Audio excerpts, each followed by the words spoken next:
Hello, some Pug action here with Turbo Pug DX, a game as you can see, I have actually technically played it, but I haven't actually, just as a sort of try, I haven't actually, tried playing it, just, let the game do its thing while I test the audio, just to make sure that the audio is not too unbalanced. Hopefully the game's not too loud, turn it down a couple decibels, and my voice hopefully will be, you can hear it at the very least.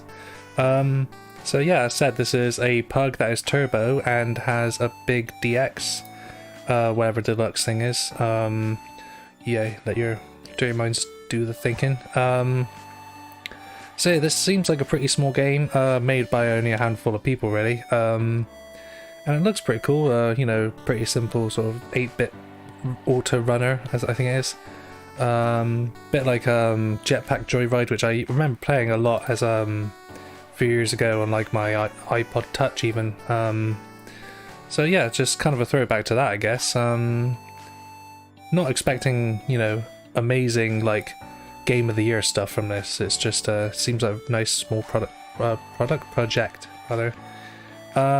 As said, I haven't really got a huge score on it because I was just testing out first and gonna play it for real now from here. So you probably can hear, because unless you don't have ears or anything, the music's actually not bad. It's got a combination of 8-bit and gospel choir of all things.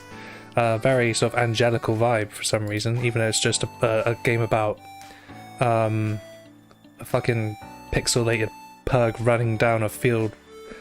For some reason there's no real story, you just kind of play and then you're just straight into the game really. So yeah, you can do custom skins, but it doesn't seem like there's none in the entire universe, so I could probably put in my own skins, but I can't be fucked. Let's just get straight to the game really. Leaderboards, I guess, and there's a problem with, even though I'm connected to the internet, I mean I'm streaming, so it's not an internet issue, it's just probably the maybe I just need to set a higher score or something, I don't know. We can select different dogs, Pug, and I think Beagle's one of them. Will hopefully unlock some. Oh, let's just get straight to it then.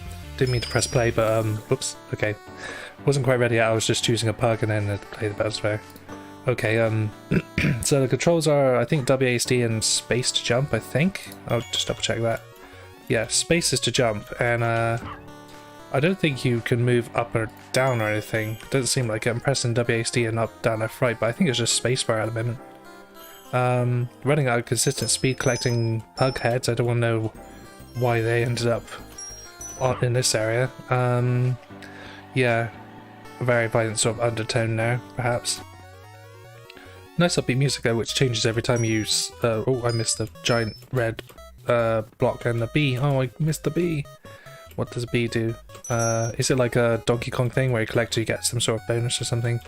Yeah, you're not getting much faster. What the fuck was that? Just a score increase, I suppose? I guess you get the heads in order to... Oh, Spike, yeah, I should have seen that coming. To convert them and pug points into unlocking new characters. But you can't seem to just click and unlock like a purchase. You just gotta have enough and then it just unlocks automatically, but it doesn't seem to tell you what you need, how many pug points you need to unlock them, so just gonna have to keep playing until we get a new breed of dog, so let's keep going. I'm pretty certain there's no other controls, because when I booted up it said, like, it gave me the list of controls, but yeah, it said you could use up, down, left, right and WASD. I think that's just to navigate the menu though, which you can't, you have to use the mouse. Maybe yeah, you could jump with the space and the left mouse button, but oh, how was I supposed to get that one then? I guess just take the other path. Oh, treasure chest. Oh, 1 pug's point, sweet. Was it 1 or maybe more? Oh, yeah. There's not really much reason to jump, because I don't think you could... Oh, we got to use the mouse every time to click play instead of using the arrows. Okay, whatever. That's 1 fast moving moon. Okay, we avoided those. Avoid the lava. Okay. Tempted to jump just to get them. Oh, hit the corner of the platform. Oh, that's got hurt. Right in the eye. The giant eye. I mean, pugs have huge eyes, so I wouldn't be surprised if that, happens in real life. Yeah. Oh, nice bit quite a lot of pug points there. Pug points is a pretty fun thing to say. Oh, 4 damage, yikes. Didn't even hit the box, I don't think. Steam logo just to make sure that you're logged in as myself. So I'm not using someone else's account. I don't even have another account and none of my other family members do, so. It's got a jukebox mode so you can choose one of the songs and such, and whoa, bit of a jump scary sound effect there. So you can't just run straight into a box. I guess like in real life, if a dog ran straight into a box, then they disappear, as you know. Avoid the spikes, and it doesn't seem like it's speeding up, so it stays consistently, consistent speed. And yeah, let's see, got a pug. Just have to keep playing over and over again. Yeah, this is kind of okay if it's like on a phone or something. Can't remember how much I paid for this. I'm pretty certain I got a discount during a Steam sale or something, because fuck paying full price for anything, you know, when you could just wait it out. There's all fear of missing out of, oh, you're not in with the latest craze at the moment, you're missing out. Gotta buy now, even though you could probably get at a really cheaper, much cheaper price if you just wait like, that's pretty much what I do with most games now. I just kind of wait until they go and sale at a discount, or like a Game of the Year edition or something. Snowy in a nice sort of grassy field. Very British kind of format of weather, really. Ooh, don't want to be torn to pieces. Thought that vase was breakable for an award or something, but that's a cute little pug though. Oh, Gravity is really making sure this pug falls to the ground as oh, so those letters are just to activate the super flying mode, whereas like on the banner of the game, like the game's sort of thumbnail thing. So yeah, we have to get those letters, and it seems to carry over, so we don't have to get them all in one go like in some Tony Hawk or something. So I wonder what other breeds there are. I think Beagle's definitely one of them. Well, yeah, Beagle's definitely one of them. It's just, oh, right in the corner again. Yeah, sure. Yeah, you need to go to hospital. Well, you won't be able to because you just materialized. You just disappeared. And I forgot to press. I did press space just a bit too late though. I'll give the game benefit of the doubt for now. I'm sure the controls are pretty precise and responsive. They've been okay so far.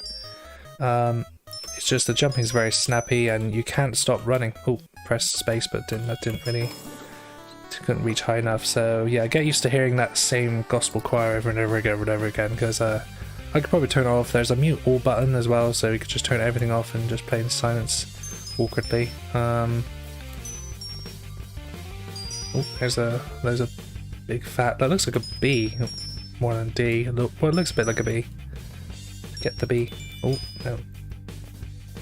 Okay, just jump on these, don't run straight into the boxes, even though a lot of boxes in video games are usually easily destructible, so. Okay, yeah, I forgot you can't push boxes as a pug. Never seen that happen in real life, so. I've seen pugs in real life. I had relatives who have a pug, and they had at least 2 in their lifetime, and yeah, one's still with them, and adorable little guy. I've got a pug too. Yeah, even though I don't have a pug myself, I do think they're adorable little creatures. In sort of like a ugly cute rather than an actual cute. Kind of feel sorry for them with just how sad they look all the time and their expressions. Like they're just thinking, "Why am I alive?" And you got to feel sorry for them a little bit because of all the, you know, they also they're a nice dog breed. They're just kind of like you know, they have all these issues like with their eyes and, you know, the conditions they have, and how they tend to gain weight pretty easily and get fat and shit. So yeah, nice dogs. Heard they're pretty good with like pretty much anybody really, kids, adults, elderly. It's just, you know, the fact they're, you know, they have all these, they're expensive dogs and they're expensive to look after as well, maintain, you know, their health and that. So yeah, Pugs is one of those kind of dog breeds that I'm like, you know, I'd like one of those, but at the same time I'm like, but you know, they're expensive, and as I said, you know, all the things that come with it, like health-wise, you know, with their eyes and, you know, their weight and stuff, and small dogs that probably won't make very good guard dogs though, so yeah. If some sort of mad axeman comes around and you know, tries to, you know, destroy your goldfish tank or something, your pug isn't really going to help much, so it's just gonna do that, you know, that kind of choking sound effect. So yeah, I never really got that as well. The spikes, you know, you die by touching the side of it, but not actually the spike, like the tip of the spike itself. So yeah, I do like it when that happens, in especially older video games where that's the case. That's weird logic there. If I touch the side of a spike, I die. That'd be weird if that happened in real life. They could have picked anything else other than pug heads, really, because that said, it couldn't be easily seen as a, you know, is that actual pug heads, or is it just like coin shapes like pug heads? Hopefully it's the latter, because, you know, if you're actually picking up the heads of deceased dogs, then that's unintentionally, you know, ugh. Eek. So I haven't knocked any pug heads points yet. As said, it doesn't seem like they tell you how to do so. So got a jukebox. There's quite a few more tracks than I thought there was. All by the same person. That part, cool. I'm guessing that's the music that plays when you activate Super Pug mode, you know, by collecting all the letters. Or maybe that one, perhaps. Or maybe it changes depending on, like, you know, every now and then. So nice Christmas level. Okay. Okay. We can't slow down and move back or anything. Yeah, we can't change our speed, I don't think. So that whole arrows and WASD thing was a lie. Because when you try to start the game, it just shows you all the controls and also like the resolution, and it was very similar to like what happens when you try to start playing Grass Simulator, where it just comes up with like that grey box telling which resolution to play and you know, the quality and stuff. It's the exact same box really, so maybe we'll use the same engine. I can't jump for shit. Maybe it's just the same engine or something similar. If that's the case, then I prefer this over Grass Simulator's rather dated and rather lackluster look, whilst this one is could have been made any time in the last 20 years really, as like a sort of nice little nod to the 8-bit era or 16-bit era. Yeah, need to up my reflexes. As I said, I've played Jetpack Joyride before, so I don't see why well, I never said I was good at that game. I mean, it's still a pretty fun game, assuming like you know, whoa, what the fuck was that? Did I just get struck by lightning? So this dog could survive getting struck by lightning, but can't survive running into a box. Why can it not stop running though? Is it just on a really super high, like a really big buzz at the moment? It just needs to well, I guess that makes sense for dogs anyway. They tend to start off hyperactive, then just sort of slow down as they get tired, you know. So, but I guess this pug has a lot of energy because he's or she is continuously just running like there's no tomorrow. So, if only more pugs were like that, you know, just, well, in real life, you know. Because as I said, even like some of the smaller, more energetic dogs, they do peter out after like 5 minutes of seeing another human for the 50th time. Whoa. I mean, you could leave for 2 minutes and then come back, and they act as if you've been away for like 500 years. It's like, calm down, mate. I haven't been gone for long. I just went to get some milk. Maybe that's the problem. I said I was going to get some milk, and they just assumed I'd never come back because, you know, the whole I'm just going off to get some milk and never return, you know, cliche in dramas and stuff. And so yeah, I'm noticing that there's not a huge amount of variations in like the sections of platforming. Maybe it will get more advanced and different as I actually get further. Oh, no, missed that giant box, and I could have gone the other way. Whoops. Yeah. I won't play this game for too long. I'll probably just play until I unlocked at least the most of the alternate breeds. I don't know if they have any strengths and weaknesses. I think it's just an aesthetic thing. Was it super meat? Boy, what the fuck? Ugh, grinded up. Ugh, shit. Made into pug paste. Ugh. Probably fatty and, you know, shit. So yeah, even if pugs tasted nice, which I don't plan on eating dog anytime soon, probably never. Yeah, I imagine pugs being some of the fattier, sort of greasier kind of meat, compared to like if you ate something like a Doberman or even a boxer. Do they still eat dogs in like some countries, like was it North Korea maybe or something? Yeah, don't plan on eating dog anytime soon. I mean, who would eat dog? As said, other than like where it's a delicacy in maybe a handful of countries in the world. Oh no, yeah. You can't really control your jump. No matter how hard you press the space bar, the dog's jumps at the same height, same speed. That would have been cool if that was a bit like Super Mario Brothers, where you can control how high you jump or how long you stay in the air based on how long you hold the jump button. Because, well, it's consistent, but at the same time, it's kind of like a mindfuck if you've played games like Super Mario Brothers, and then this game comes along and is like, okay, I swear I pressed the spacebar for longer and add more pressure to the jump to the press, but no, it jumps at the same height and same amount of gravity, you know. So yeah, there's that. So pretty straightforward runner, really. Not much else to say, really. Oh, we did unlock something else. Cool. We could play as the Caped Wonder Super Pug. Sweet. Yeah, we even got an achievement for it. Super Pug. Oh, wait. Oh, they do have different, like, sort of, oh, we can, is it double jump? It's a double jump, okay. But you can't jump as high, so... Okay, that's a bit weird. Might stick with a regular pug, but,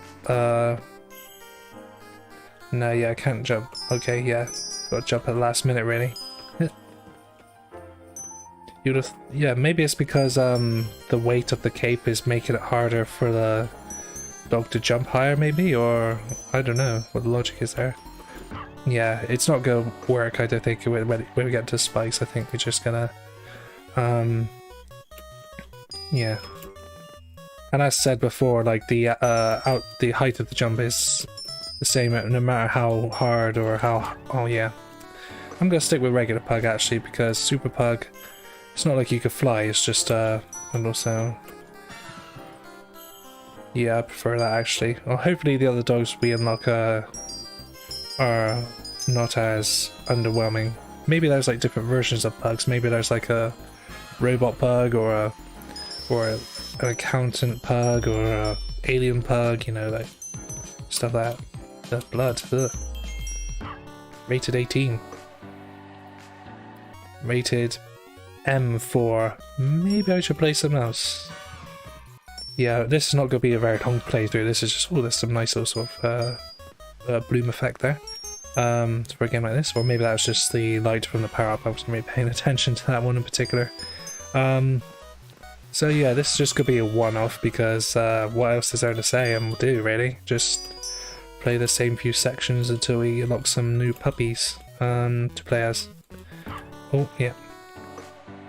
As said, so we got 1,754 already, so I might quickly look up to see how many pug points we need for each unlock,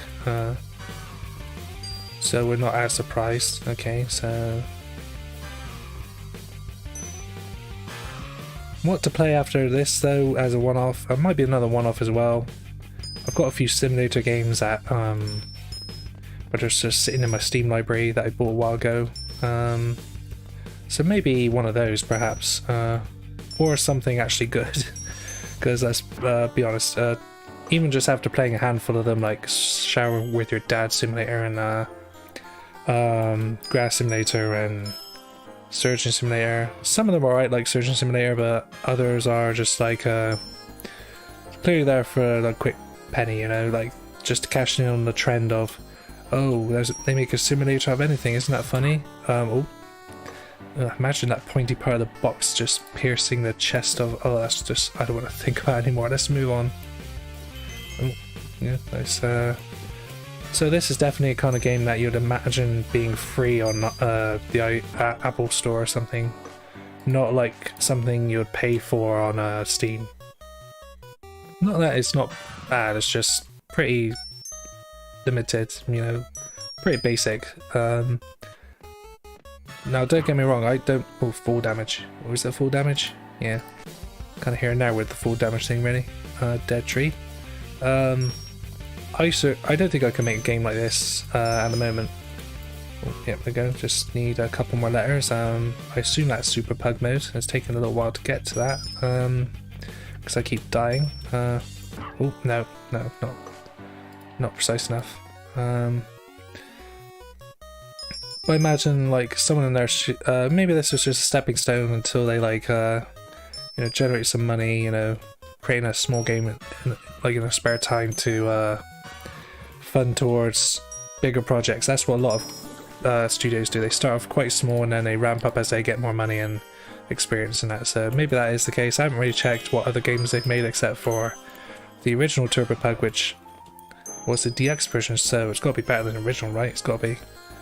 So I guess it's technically not a sequel, just a sort of remaster. Would that be the right word to use? No, I didn't jump there. Maybe there's a Turbo Pug 2. I haven't checked their channel in a while, not even for like research for before this video. So yeah, this dog clearly doesn't have an owner because it's got no collar. But then again, some owners don't bother with collars in at all, really. So yeah, gotta love that choir. Oh yeah. Oh no, I was too eager to get that giant square with the star shape star on it. And I like how they change the environment every time, so you know it changes as you progress further in the stage, you know, until you die. But well, yeah, just need the T. T for terrifically shit at this game. Pretty much shit at most games, really. I just, oh no, yeah, didn't react quick enough. I guess this is a good game for like increasing your reflexes, I guess. Like, well, specifically pressing the no, we don't fall down quick enough. Pressing the spacebar, because that's what it really needs, just spacebar. And as said, I pressed arrows and other buttons, but not. I don't think there's anything else we can do control-wise. So, pretty good game for younger audiences as well, I suppose. You know, nothing too complicated, nothing. You know, pretty charming. And aside from like the blood on the spikes, then yeah, pretty much good for all ages. Who leaves those presents there? Is that Santa? Oh, why is there an R? We already got an R. Do we just have to keep going around until we get a T? I suppose. I did it again. As said, these boxes are super sharp. They must have yeah, are super duper sharp. Don't know who's made them that sharp. Just so sort of sand down a bit. Yeah, we're just gonna have to wait until we get the letter T, which is annoying. You'd have thought if you already got the other letters, they would just sort of make them unobtainable until you, and just make the letters you can get obtainable, but what can you do? Just have to keep going until we get the letter T. Like being back at school again, yeah. So there's a P, we need a T though. P for push that aside and get a T. Okay, where are you? Hopefully pick the right path. Assume there's like a multiple path, a different path. We got to just take the right one. G, we don't need that. Okay, just keep going. Maybe it's near the end, or like a bit further on. Maybe you only get it if you're pretty far. Okay, watch out for the corner of the box. It's lethal to dogs, pixelated dogs at the very least.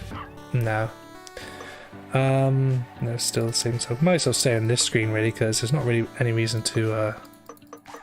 Yeah, no one's really. Oh, we could click as well to jump. Yeah, I forgot. I don't think anyone's really. Oh, there's X there again. Yeah, it's good. Select this easier, just so that we can more quickly find out if we've unlocked a new dog or not. Okay. Yeah, noticing. I think we've been through every single kind of arrangement now, because yeah, recognizing a lot of these different layouts. So that's pretty much all the game explored then, I say. There's no multiple levels or difficulties or like variations or just the backgrounds and aesthetics really. They don't seem to have much effect, except for that lightning strike. I don't know what the hell that was about. They just slow you down and make you unable to move, jump or something. That was a bit, yeah, it was a bit odd. Oh, cool. We got Santa Pug. Okay, let's see what this little fella can do. Or fillet. It's fillet. No. So it seems to have a floatier jump, slightly less gravity, pulling it down. So its gravity's not as strong, so it just kind of. So it might be a little bit better than the regular pug. Just probably doesn't seem like it jumps as high though. So that's probably its only drawback compared to the other pugs. Is to the regular pug is that it just can't. And of course, as we all know, pugs can't swim in water through water. So yeah, water is lethal to dogs, as we all know, because dogs hate water, right? Yeah.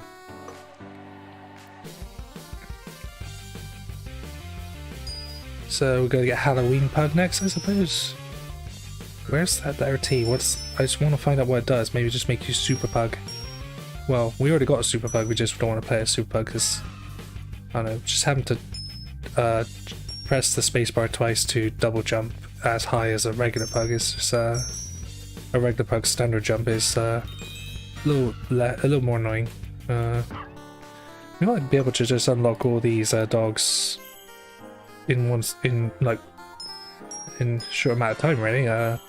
Shouldn't take too long. We already unlocked 2 of them, so just a bit of grinding, really, and playing the same level and its layouts over and over and over again. Okay, there's a U. We need a T. Oh, another U. We don't need that though. We need a T. So many U's. Why is there so many U's? So the game's going, ooh, you're so close, but nah. We're gonna tease you.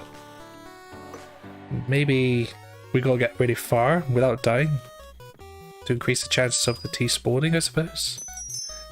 That's a bit annoying if that's the case. Okay, boing.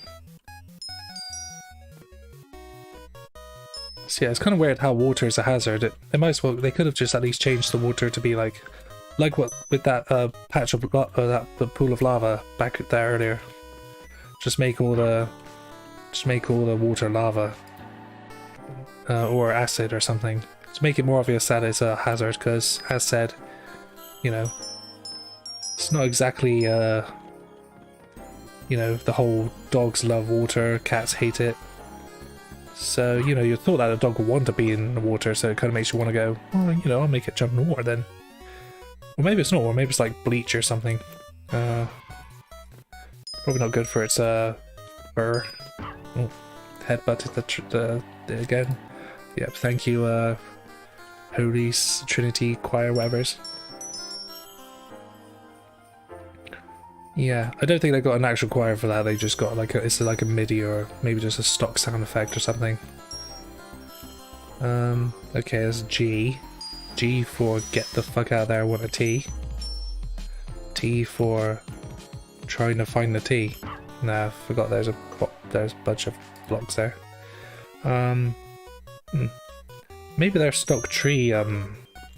Maybe all of this is quite a few of the sprites and objects and stuff are also maybe asset bought or something, like assets from a storefront or something. It all works alright though. It all blends together, I think. Or maybe it is completely animated and sprited by some people. I think Well, it did say in the credits, didn't they, like artwork and stuff, so maybe I am being a bit harsh. Maybe it is all the original artwork and stuff. So it's competent and colourful, and yeah, it says it all the time as well. It's there constantly. The game design, programming, artworks by at least 3 people. So, yeah, imagine that they drew different aspects of it. Like one drew the sprites for the dogs, the other for the background, and the other for the objects or something.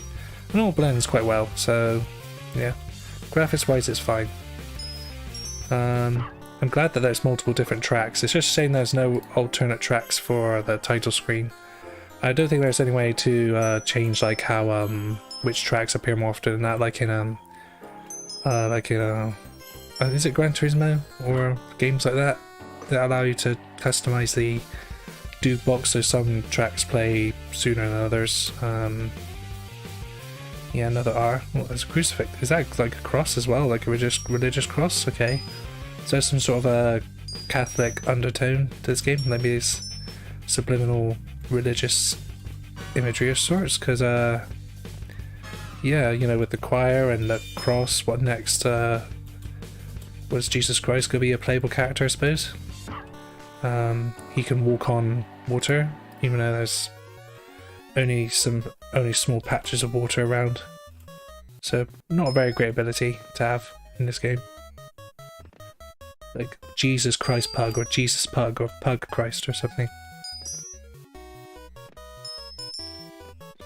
Well, I guess, well, I imagine most of them will be pugs, but I swear I saw a beagle in one of the pictures or something.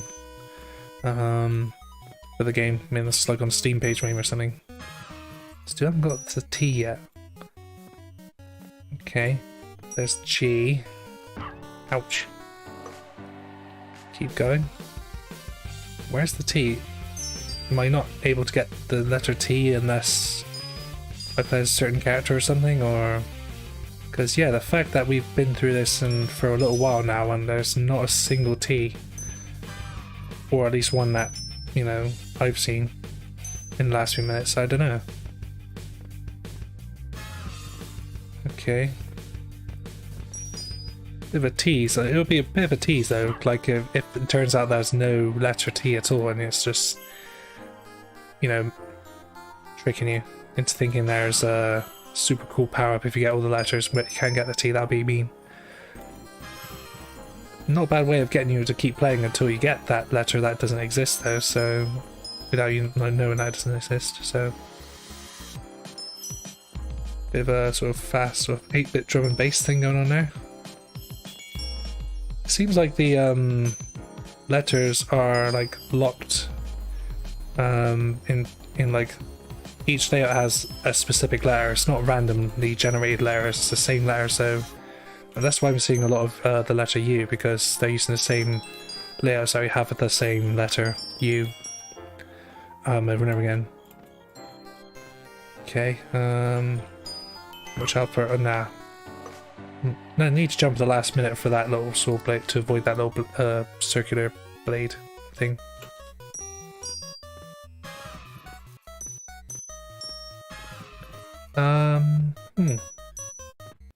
Yep, better dodge war because dogs hate war. I've already said that before, but you know, just to reiterate how weird of a hazard that is for a game where he plays a dog. A turbo dog, rather. Yeah, G again. Okay, as I continue to play, I'm still gonna get more and more curious as to what happens when you get all letters. I do assume that you just transform into like a super flying pug or something. Skip some level. In that case, it would be a bit of a letdown. Maybe it's to unlock a secret character or something, I don't know.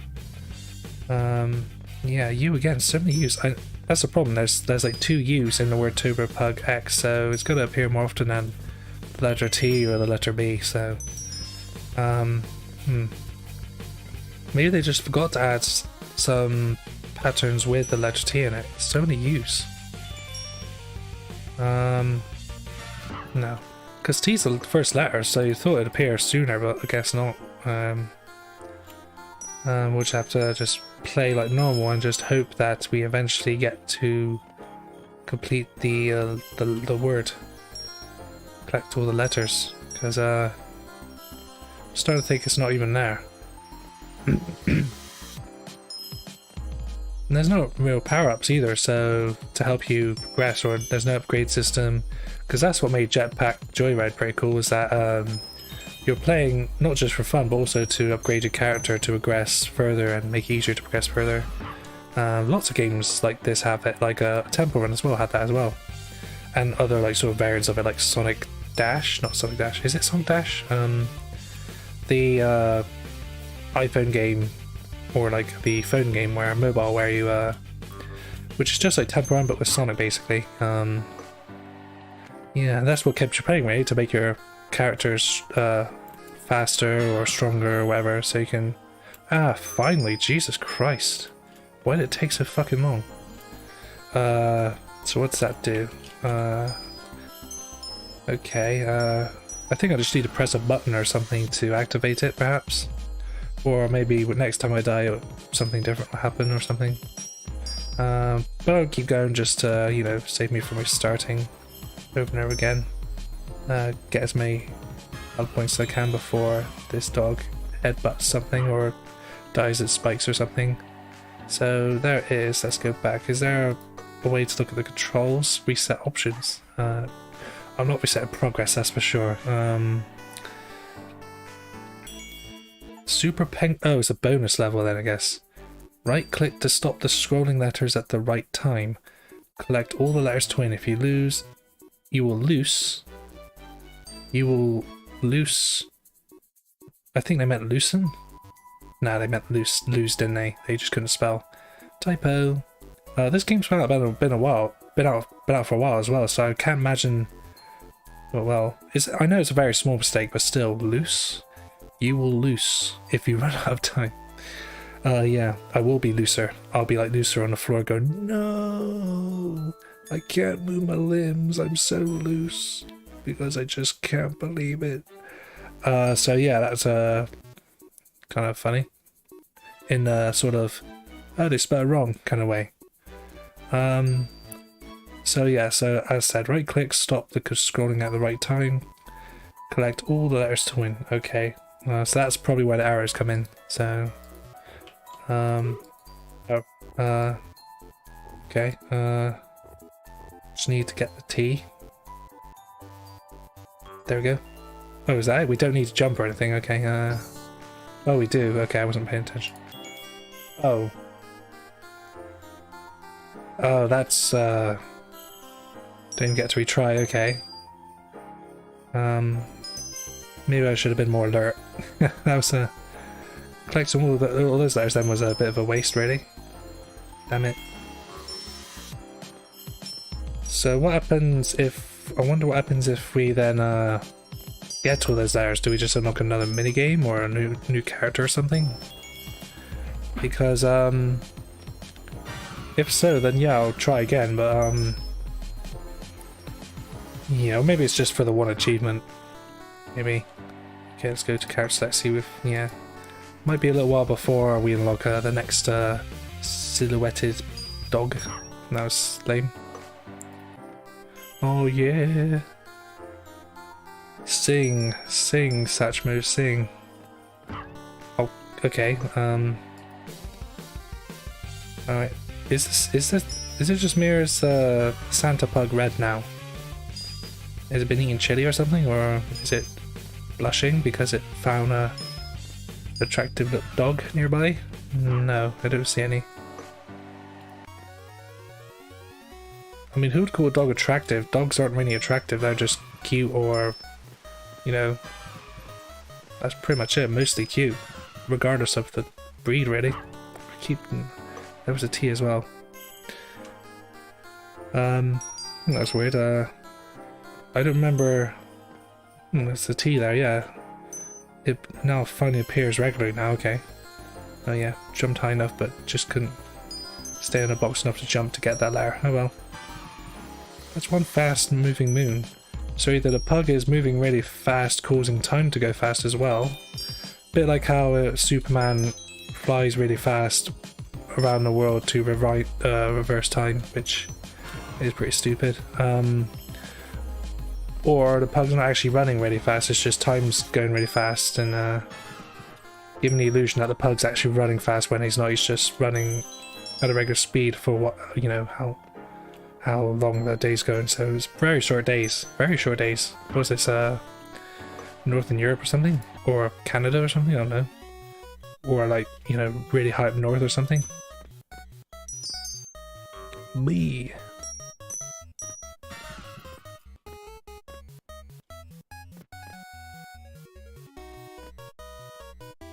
So somebody got all those crates and went, yeah, we'll just drop them in a random order, you know, just randomly around this mountain area. No one will give a shit. It's not really going to care, even though they're all filled with bars of gold. It's not like a pug's going to be able to break them at all. Doesn't even have any powers. His only ability being, got an achievement, adventure, your adventure is just beginning. Okay, what does it mean by that? Like, okay, I don't know what I mean by that. Like, do I have to play a certain amount of time to get, like, your journey has finally ended? Or play, like, for 50 million hours? No thanks. I'm not playing 100 hours of Turbo Pug DX. Best game ever made? I'm gonna play it safe and saying no. Is it a bad game? No. It's just a pretty simple one that it's fun for like a, you know, like a game to play like on your phone before, you know, your dentist appointment or something, or when you're on a bus to like a town center or something. Just a quick and minor dose of dopamine. It's kind of weird how you see these kind of beast skulls sort of scattered around these grassy fields. You kind of expect them in this really hot desert area where they like starve or, you know, die of thirst or something, you know. But no, apparently they can appear in grassy fields as well. Despite these conditions not being too bad really. It's always a bit of a risk jumping to get these unless you jump really early. And then have like a split second to jump again. But still do it anyway because they give you quite a few pug points, so kind of worth it in the end. No, I wasn't quick enough. Oh well. See, look, there's some more beast skulls there. Don't know what kind of beast, maybe like not wildebeests.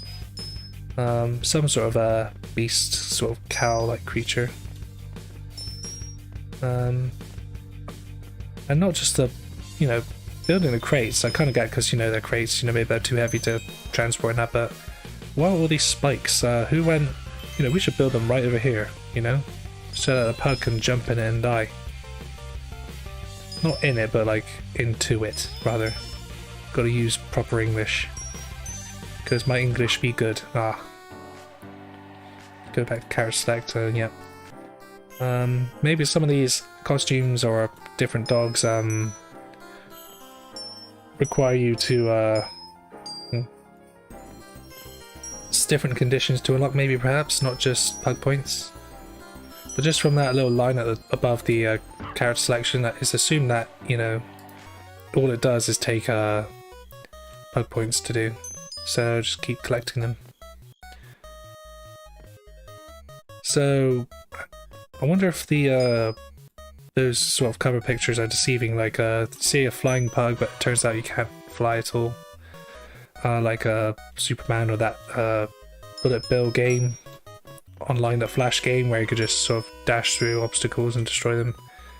That was pretty cool back then. That's a Flash game too. This isn't a Flash game, but I meant like a Flash game as well as like the numerous other kind of games like it. This music I'm fine with listening to all the time because most of the music is pretty consistently, you know, nice little sort of 8-bit throwback sort of thing. And I said, oh, I missed it. Ah, it's okay. We already got P. Lots of it. Lots of urine. it's fine. And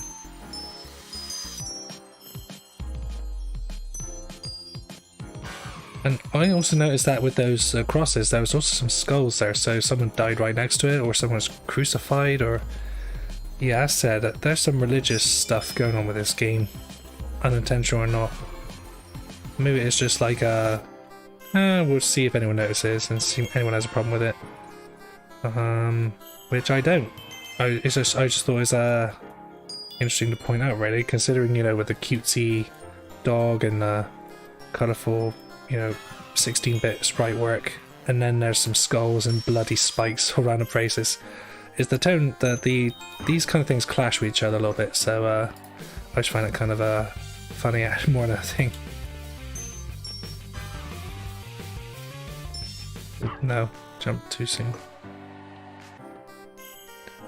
I wonder if they would use this as like a literal test of patience, you know, just see how long someone could play this before they get driven insane, and from, like, you know, playing the same kind of level design over and over again. You know, to, you know, as a little test of patience. Because, it's not like I'm getting impatient, it's just, it doesn't seem like I'm achieving much with this game. I mean, some could argue, oh, most video games are pointless, they don't fulfill anything like that, but, as long as the game is entertaining and varied and, you know, provides a challenge to some extent and, gives you some sort of incentive to keep playing, then that's something. But this game's main incentive is a lot more dogs, which do have their own different properties here and there, but very simple ones, like just how high they jump or how floaty they are when they're jumping. At least with like Jetpack Joyride, you can unlock different guns and you know, characters and your costumes and stuff that affect some of your character stats and stuff. But with this, it's like, it could do with maybe one or two different, like, things to unlock or achieve and stuff. I mean, there's Steve, well, not Steve, he's not in this game. Which Steve I'm talking about? I don't know. Minecraft Steve, I suppose. I mean, Steam achievements. I can't remember if they have this game as Steam trading cards. I haven't checked the store page recently. I've just kind of clicked the icon and booted this game up without looking at what other unlockables there are.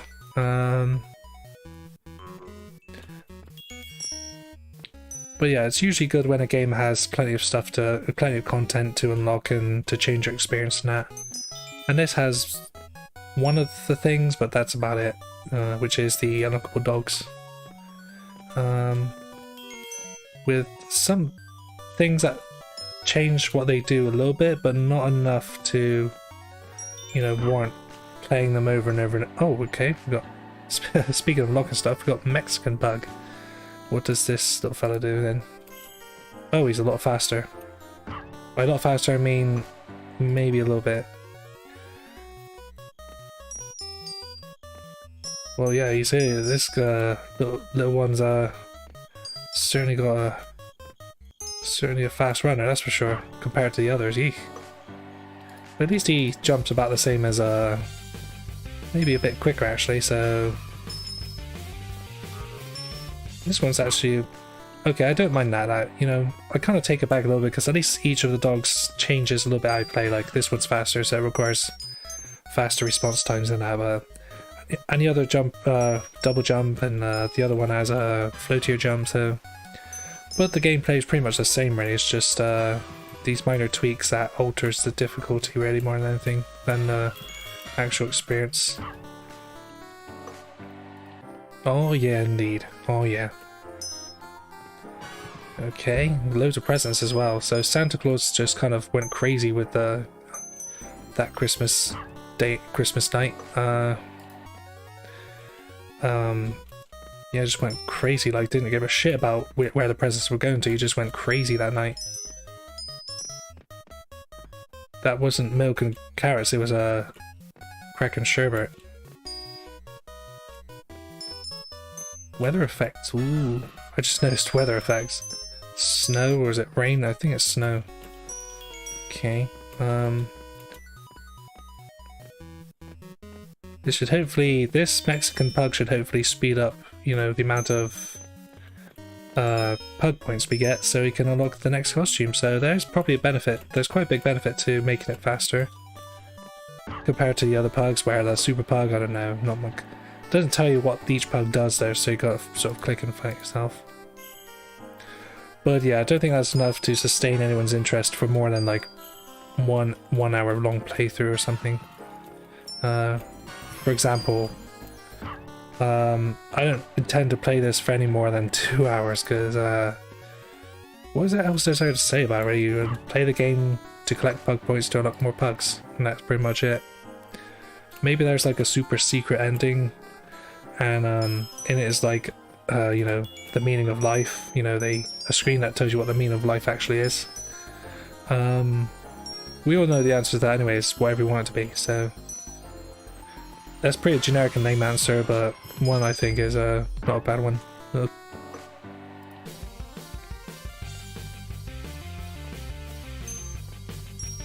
Some people's meaning of life is to earn lots of money and do good in the world.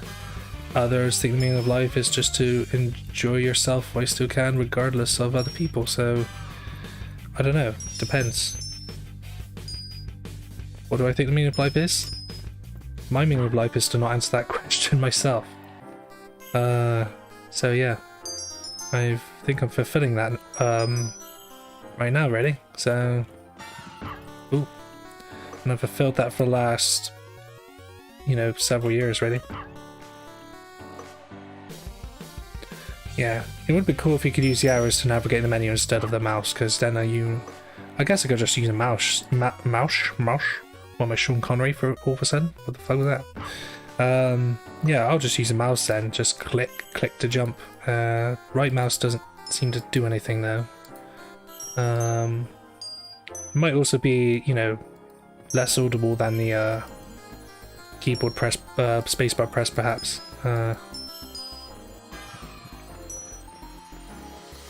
Bit more, I think I'm a bit more precise as well.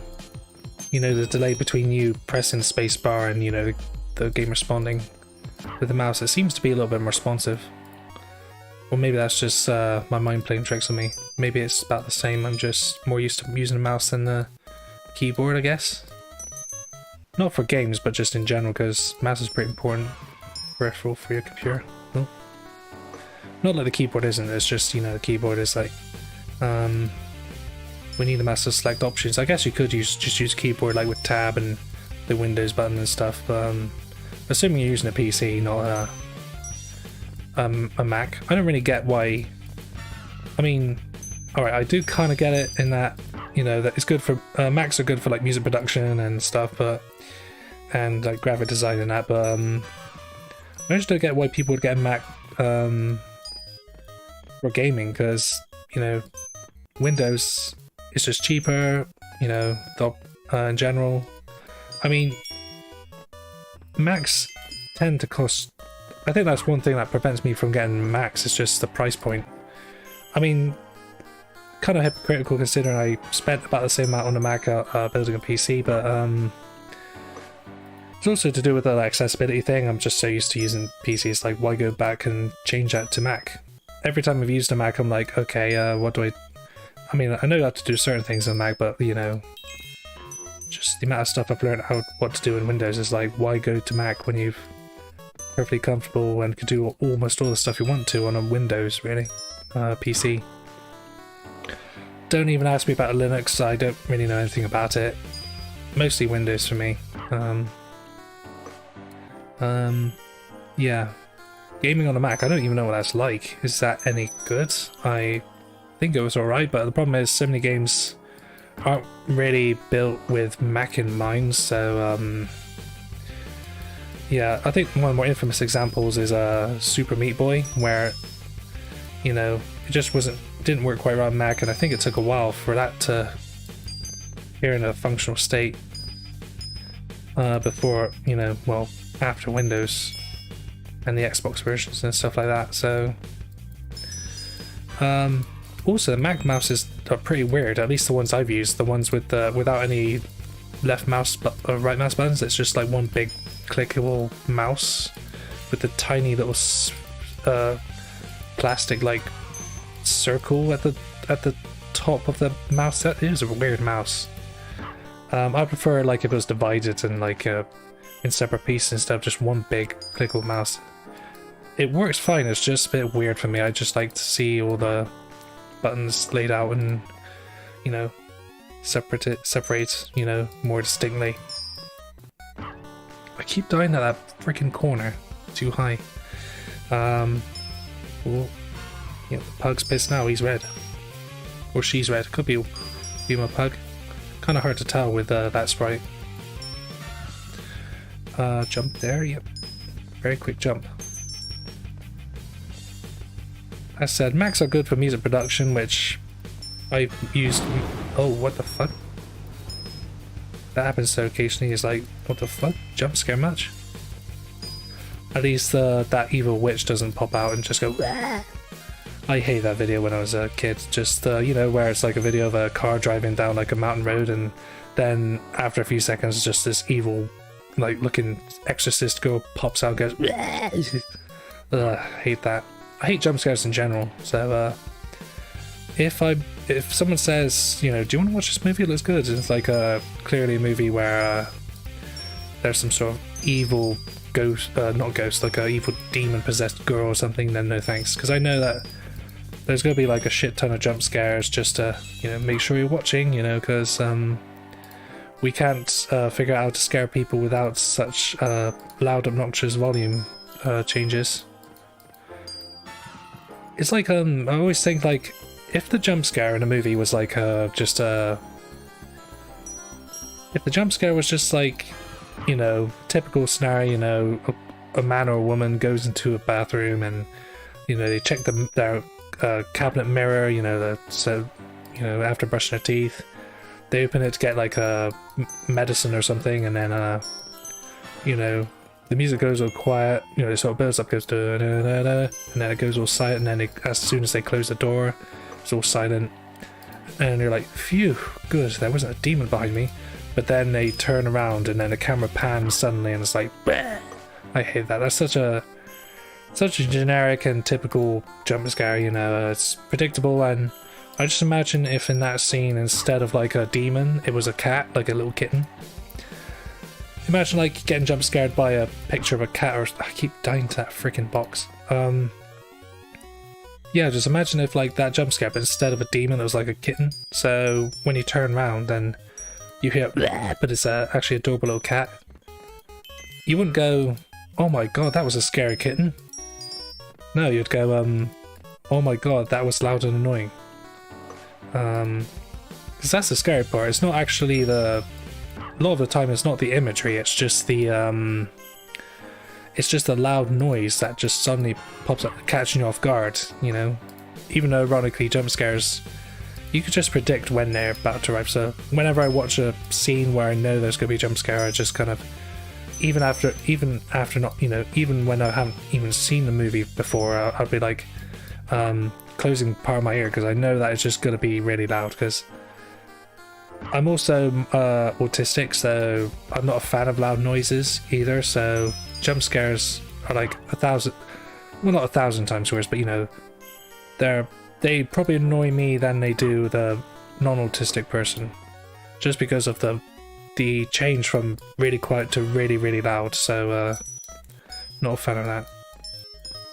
That's probably the reason why, yeah, main reason why I don't like jump scares, just because I'm autistic, and you know, loud noises aren't my preference. I don't think anyone really likes sudden loud noises. It's just, for me, it's like the worst, like just the worst thing a movie can do. Just have a scene where it goes all quiet, tricks you into thinking there's gonna be a jump scare, but then a couple seconds I go, bleh, you know. So just hate it. I remember there's this jump scare. There's also a viral video of it, of a man punching the screen because of it. There's this video where well, it's not a video, it's a game. It's a little maze game where you have to control your like this small box around a maze using the mouse. And the first couple levels are easy, but then you get to the level where it's like really narrow and paths they have to guide around in like corners and that. And then when you get about halfway through, or you touch any of the barriers, there's this person with a like a blue filter on it, and his giant black eyes, and with a giant open mouth, and he goes, "Wah!" Where it's like, ah! Oh, that scared me shitless during a lesson in IT at school when I was about probably 14, during like computer classes, like IT lessons, information technology. And yeah, I was playing that very flash game, and wait, how did I die there? Okay. Maybe there's a hidden spike or something. Maybe an invisible spike, I don't know. But yeah, I remember playing that very flash game, and scared me shitless. And you know what the weird thing was? I didn't even have the volume on, so I was just... what made me jump was just the... going from a game with just... with mostly black background and very narrow, colourful paths, and then go suddenly to a giant face, wide open and with big black eyes. It's just... that's what made me jump, because I didn't expect it. But if I did have the volume on, I know I'd have a fucking heart attack. The person, I said about the viral video, that there was a viral video of a man who I assume is American, overweight American. Well, just, you know, kind of redundant saying overweight in that phrase, but whatever. I'm just joking. But yeah, there was this man who was playing that, and was being recorded playing that game on his computer, and when he saw that face, he just screamed like a girl and punched through his monitor. It's a pretty old video, and I'm sure people who watch this video know what I'm talking about, and have seen it before as well. But it's such a iconic old video. Just this man getting so scared shitless of that moment.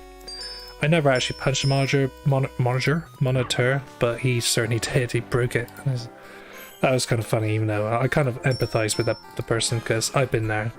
Kind of. As said, when that happened, I didn't have the audio on, so I didn't hear the person screaming, going, "What?" I just saw the picture. I was like, whoa, okay. So I do respect games that don't focus on, that have few jump scares in them and just rely on like body horror and, you know, just actually making you feel uncomfortable and scared. Because even though games like Resident Evil 4 weren't really even though games for Resident Evil 4 I don't think are that scary, which is why I like it, because it revolves around more like terror and the tension of being overwhelmed by all these people that want you dead. That is where the terror came in, really. Not the actual jump scares, which there were like 2 or 3 of them, but the fact that it revolved around, the scares revolved around being overwhelmed and limited resources, and being on your own in this village with all these villagers possessed by these parasites and wanting to put your head on a pike, you know, that kind of stuff. That was certainly the case with that section in Resident Evil 4 where you're in this house with Ashley and Luis, in like at night, and all these villagers try to come into the house, and you know, you have to go upstairs at one point and stop them from going in the house via the window using the ladder and stuff. That was pretty tense, because I don't think I've ever beaten that my first try. Every time I got to that part, it usually took like 2 or 3 tries, because you know, you get very overwhelmed by all those enemies, and you don't have the most amount of even at that point you don't have the most amount of ammo with you. So even though Luis, I think, if I recall, does give you some ammo if you get a bit low. Nice of him. So yeah, even though the game isn't really like properly scary, there are still moments where the fear factor comes from just the pressure the game puts on you sometimes. So and also, of course, the body horror with the, you know, villagers' heads blowing up and the parasites popping out, and the gruesome transformations with all the blood and shit. But that's not why I like Resident Evil 4 mostly. It's just because it's a fun game in general.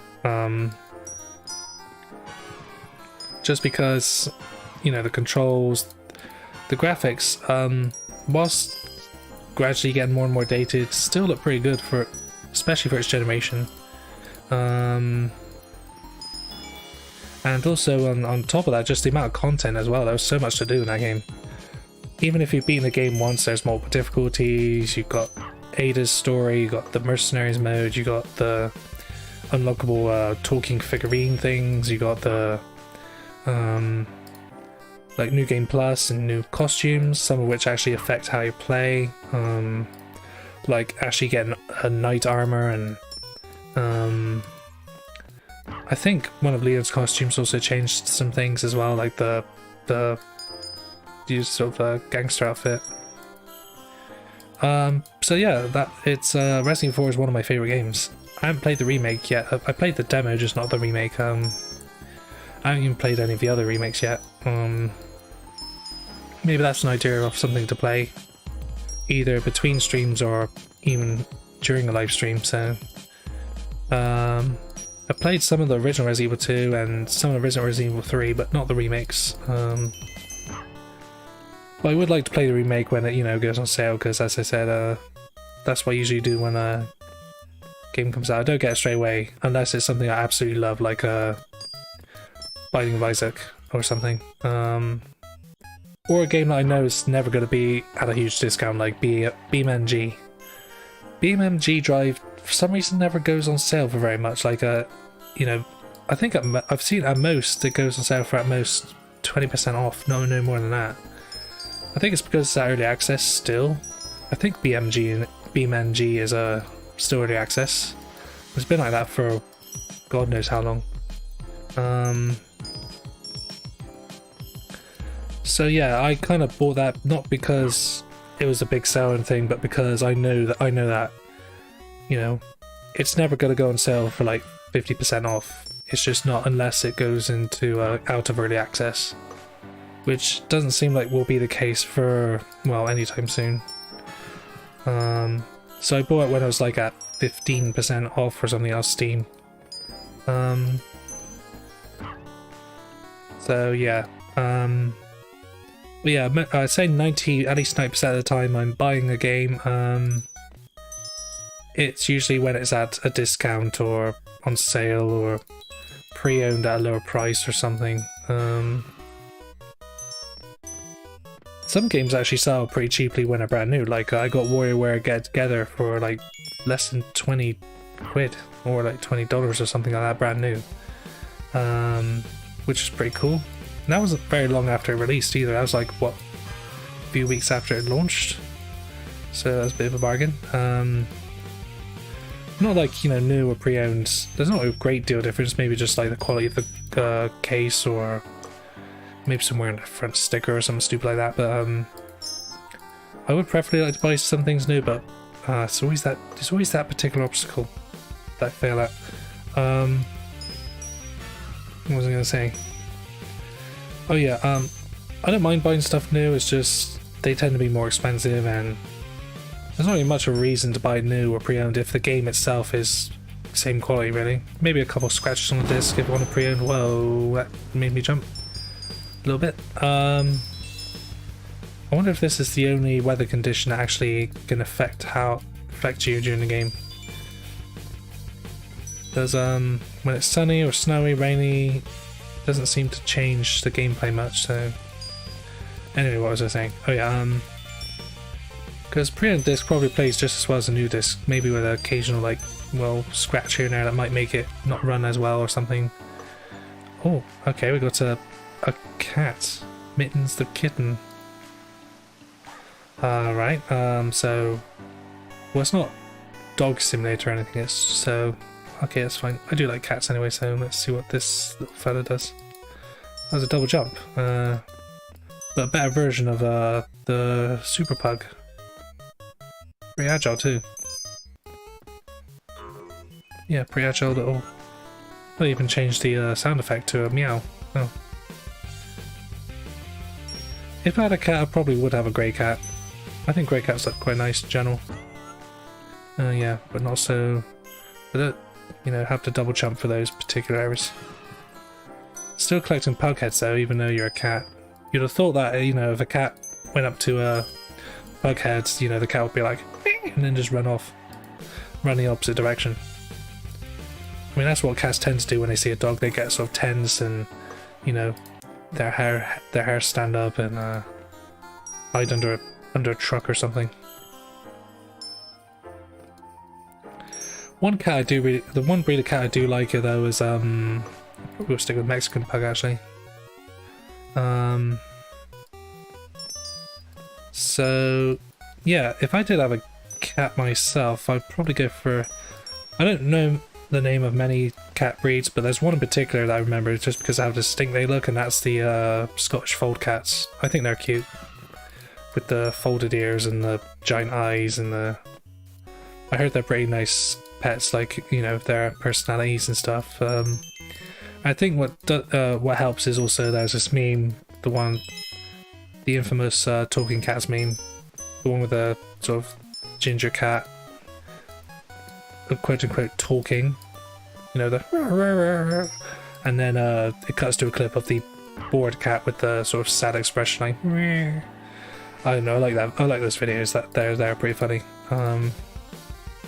Even if they follow the exact same formula, like, you know, you got the clip of the orange cat talking and then the ginger cat rather, and then cuts to the brown cat just looking all tired and shit.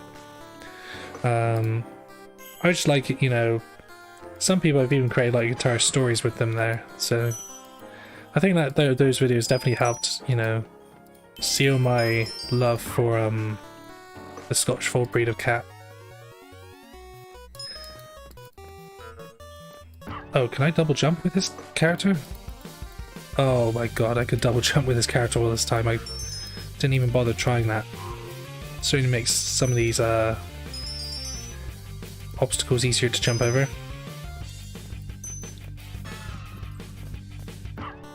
Didn't double jump in time. Oh well. Might be a while before we next unlock the next cat, dog, or lizard. It might be a lizard next, who knows. Oh, here we go. Just need a T and an R to access the bonus level again. Hopefully we'll get to that bonus level and also hopefully get further and maybe even get all the letters this time for that bonus stage.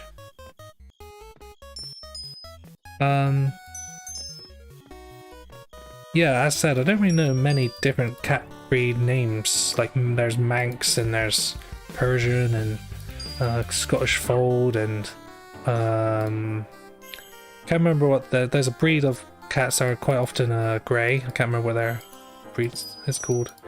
I heard they're quite good breed of cat though. Those little sort of fluffy grey ones. The ones with the flat faces though are a bit like the equivalent to pugs. The sort of cat equivalent to pugs.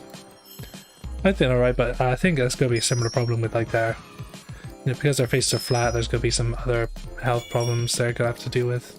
And you have to, you know, deal with as well. But yes, that's pretty much it for my views on cats. I like cats.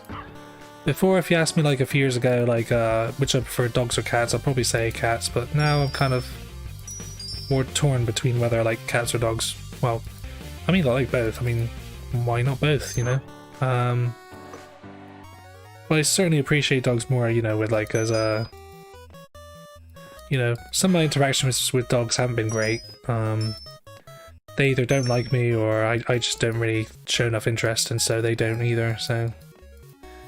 But over time I've been with dogs that, you know, are loving and caring and just nice really in general. So my love for dogs has certainly increased over time. Don't know if I still prefer cats though.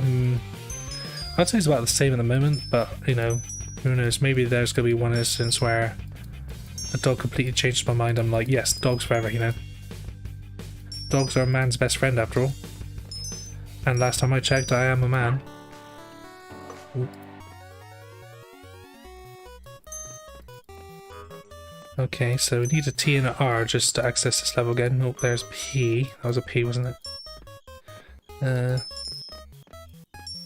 B. That looks a little bit... No, that was one B, that was a D. Why do I keep saying B? As I said earlier, it looks like a B, not a D. Hop around, watch out for the blood. Oh, we joined the blood. We painted it in blood a bit more, so gruesome.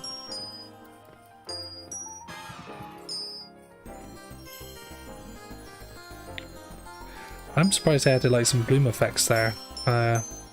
Like when you're walking through like a bunch of crates and it's just like the lights blooming from around the objects. That's kind of a nice little effect that you see occasionally. That's the screen effects option. I could turn it off, I guess, to see what it's like, but I don't know, I quite like it as is. Pay attention. I wasn't really paying attention for a second there.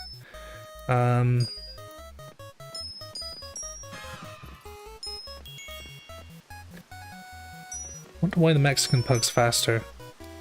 Because they're running away from Americans, I guess. I don't even know what I was talking about just then. That's supposed to be commentary? I guess not. I don't know nothing. Ignore me. Maybe they're just running away from scorpions or something? I don't know. Maybe they too much chili and that's just spurring them on to run faster, I guess.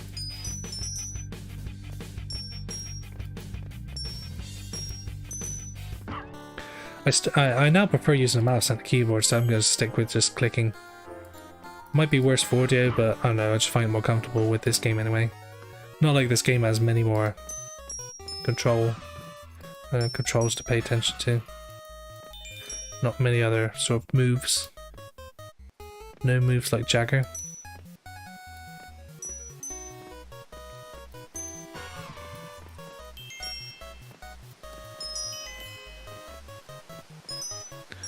Gone to full gamer mode, complete silence. Because that's not awkward at all. But then again, some of the stuff I've been saying is very awkward, so that's probably a preference to some people. Was that dog's tongue always sticking out? Because I think, yeah, it looks a bit different. I remember it sticking out, maybe I'm just not... The sprite work on the coins actually, well not coins, the dog heads, looks actually not too bad, quite a few frames there. It's kind of weird how the pug's running, but doesn't look like the animation is moving as... You know, the animation is a bit slow compared to how fast the dog is moving, so yeah. That's something I just literally noticed a second ago. No real momentum either, he's running at a constant speed, so there's no real friction at all. That's me pretending to know what's anything about science. I was never really good at science at school, so don't ask me about like friction or, you know, biology and that. I was always more of a maths and English guy more than a science person, so yeah. I can write haikus and I can teach you about bed mass, but is it bed mass or actually scratch that, I probably don't know much about maths either. Okay, simple addition then I guess. But ask me about the biology of a leaf or something like chlorophyll and no. No, maybe a couple of things, but not enough to be a scientist.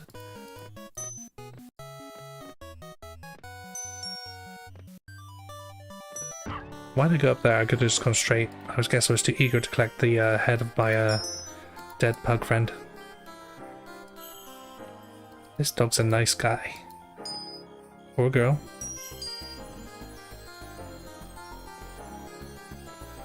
I wonder who this dog's owner is. Maybe the dog ran away from home because the owner got to change his dog bed cover or something. How cool. I wonder why they're called pugs though. I don't... Maybe there is a reason. I'm just, you know, trying to come up with this quote-unquote hilarious explanation. Maybe it could be because they're a bit like pigs, because of their curly tails and their, you know, their chubbiness and their, the fact that pug sounds a little bit like pig. That's if someone said that to me and said that was the reason why they're called pugs, I'd be like, okay, I believe that. Because yeah, or maybe that's just how it is. Maybe they just chose a random word and went, okay, let's just call it pug. Maybe it's named after somebody like Sir John Pug or something. And they went, okay, let's just use your surname as a name for this breed of dog. And it's like, you implying that I'm ugly? It's because I have a flat face? Bastard.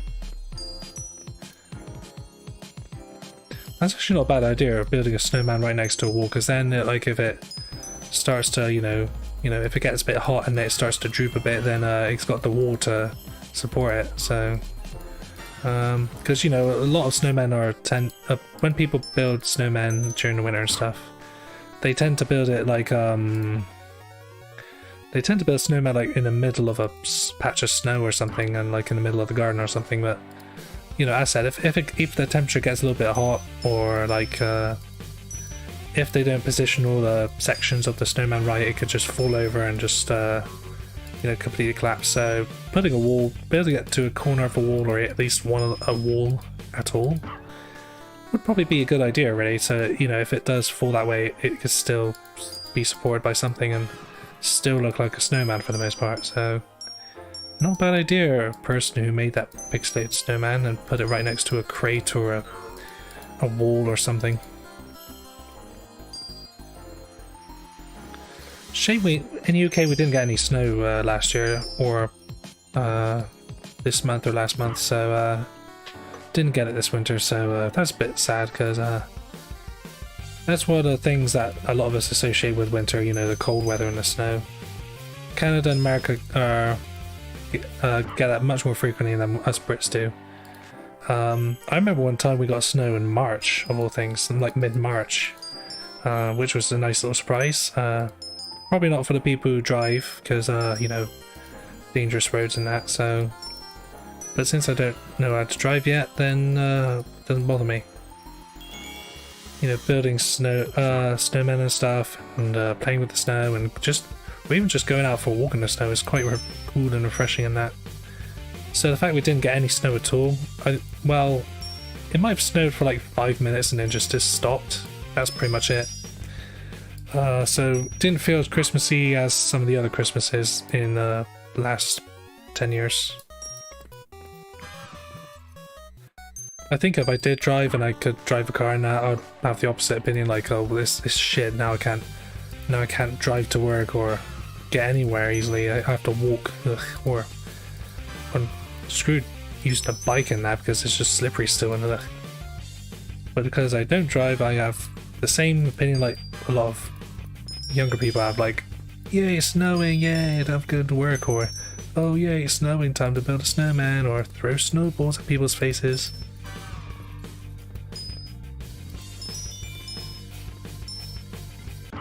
I would like it to snow soon though. It probably won't though, it's already like mid-Feb, so... And the weather's not really cold enough for that, so... Yeah. Unless it snows in March again, or it just doesn't at all. Yeah. That's probably the reasons why if I did move anywhere... Oh, there was a T there, I could have got that if I didn't die. Canada seems like a nice place because, you know, the weather's quite often. People seem nice, and they love their maple syrup. At least, you know, according to the stereotypes on TV.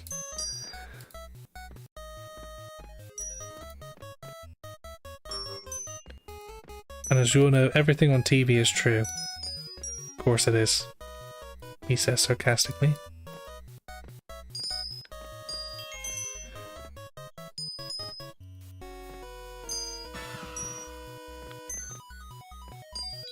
I hope the unlock requirements are nice round numbers, like pug points wise, you know. It'd be weird if, like, you needed like 16,764.97 pug points to get, oh no,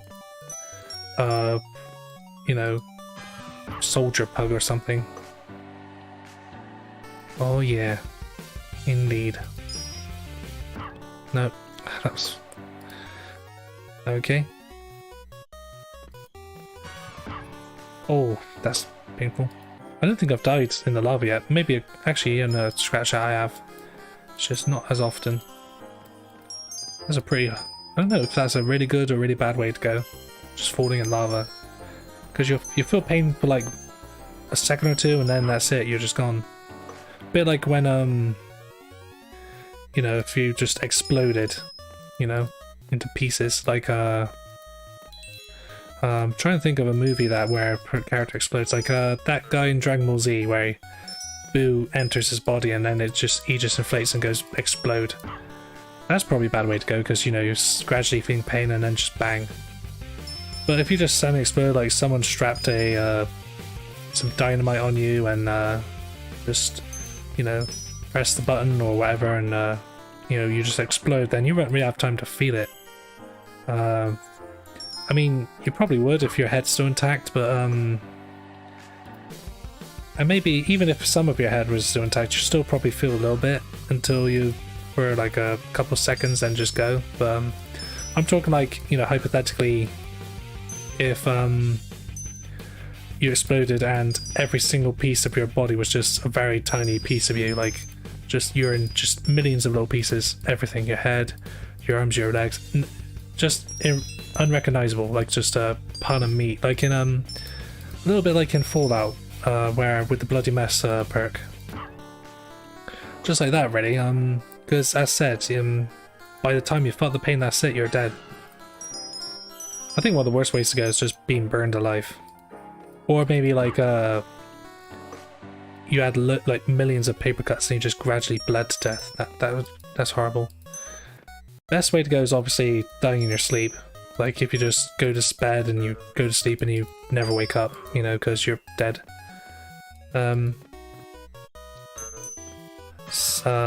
Like in the end of Titanic with the old lady, Rose. She just died in her sleep and peacefully didn't have a heart attack or anything. She just kind of faded out, and that's definitely the best way to go in my opinion.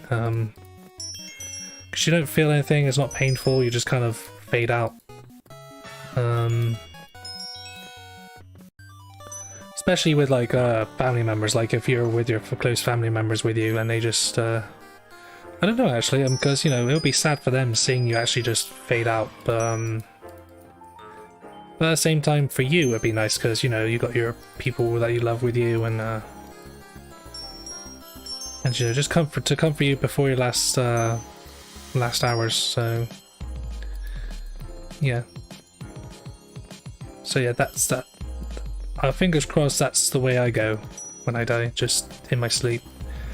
Knowing me though, I'd probably die in a pretty bad way, like a heart attack or, you know, falling off a bridge or something stupid like that. And I don't mean like jumping off a bridge, I mean like just tripping and falling over like a... Oh, a hamster, okay. We got... Yep, hamster. So they're just gonna be different animals now? Okay. This one doesn't double jump. And they've changed the sound effect again as well, okay.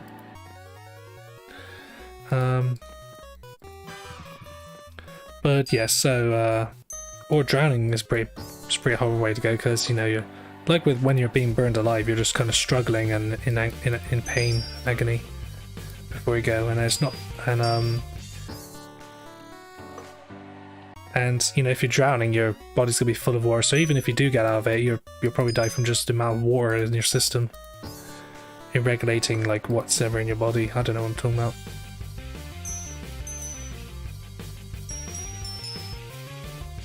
Is the hamster as fast as the Mexican pug?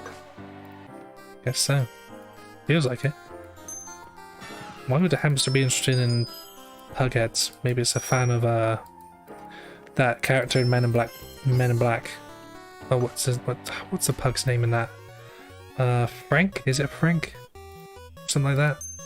Oh, pretty standard name really. Frank or something like Hank. Frank the pug, the talking pug, who's, well, technically alien, really, isn't it? Just looks like a pug. Or is it because that pugs look like aliens, so they went, oh, and Men in Black went, oh, actually they are aliens. We just call them dogs because they share similar traits with dogs, with tails and, you know, their senses and that. Nice cool little filter there, give it a very wintry vibe. I'm gonna go back to yeah, because I don't think hamster can jump. And no other buttons do anything else, so... Might try one more time with this quick little ball of fluff and then just go back to Mexican Pug. I think that's a better character. Maybe there's some sort of thing that changes how... Maybe it increases the amount of pug heads you have. No, I'm just gonna go back to Mexican Pug. Mexican Pug, best pug. Straight after dinosaur. Okay. Right. Yeah. So yeah, that was a very fun and uplifting conversation about death. Maybe I should move on from something like that, because yeah, that's a bit depressing, isn't it? Speaking of, well, we kind of moved on from the Titanic lady Rose who died in her sleep, but there was an old, certainly better than the other ending, where Rose was planning to just jump off the boat and die in that. It's like, and then the two of the characters just sort of run up to her and say, "What are you doing?" And it's like, I don't remember what happens in the rest of the ending, but good thing they didn't use that ending. The other ending was much nicer. Just you know, she rests in peace, quite literally, and you know, Rose and Jack meet up each other in a white filter world. So yeah, they made a Titanic too, didn't they? So never seen it, don't plan to. Looks like a straight to DVD flick, just to capitalize on the success of the James Cameron. It's not even like James Cameron movie though, is it? It's just someone took the somebody just went, "Oh, Titanic was big, let's make another one, but this time we're gonna make it and make all the money ourselves." It's like, nah. I think it even had similar traits to the first Titanic with the love interests and that, so I'm guessing that it's called Titanic 2 because they called the boat Titanic 2, and that's just asking for trouble right off the bat. It's almost like you're begging for the ship to sink. Still can't believe they made a Titanic 2 though. Part of me does believe it though, because as I said, money, and you know, it's popular. Still is a popular movie. My sister still loves it. I think it's an alright movie too. It's one of those films where even though it's like about 3 hours long, it didn't really feel like 3 hours. Keep time there.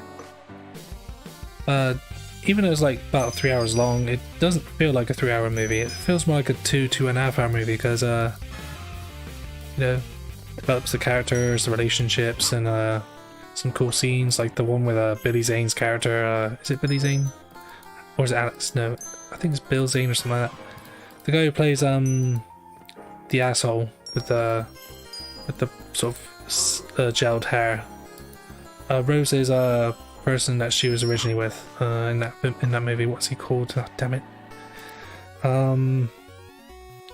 Rose's fiance before Rose meets Jack. Oh, I can't remember his name. Not the actor, the character's name. What's his name? Whatever. Yeah. Anyway, in that scene where he's just chasing Rose and Jack through the water and going downstairs, and he gets a gun and he tries to shoot him down. That's pretty over the top, but pretty cool nonetheless though. And at the end he realises he gave Rose the coat, and he's like, "I put the diamond in the coat. I put the coat in her." I don't know, I like that scene. Pretty cool. Kind of like an action movie scene just thrown into a Titanic. I kind of like it. And the music as well is pretty tense.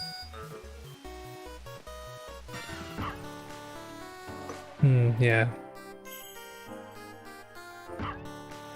I wonder if James Cameron would have, you know, do you think James Cameron would have had the idea to make a Titanic 2 though?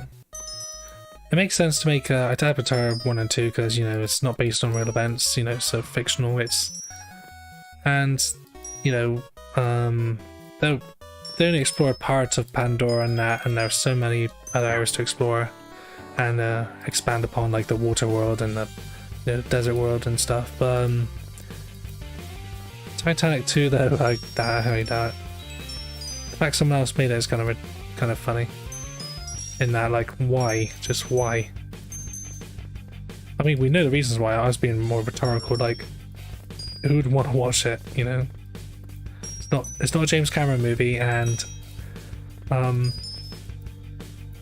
haven't watched it, but I imagine it's going to follow many of the other traits of the original, the first one. Despite having different, like, staff and actors and stuff. Oh, kind of lost focus there. I guess that's what happens when you play a game the same way for so many times. You kind of get desensitized to it a bit and, you know, start to do shit. Just watching the screen constantly scroll is kind of making my eyes go weird, like, ugh. Like I'm on a treadmill or something. Where's that R? Haven't found an R in a while. Oh no, right on top too. There's an O, or oh my god, I don't need this letter. So yeah, okay.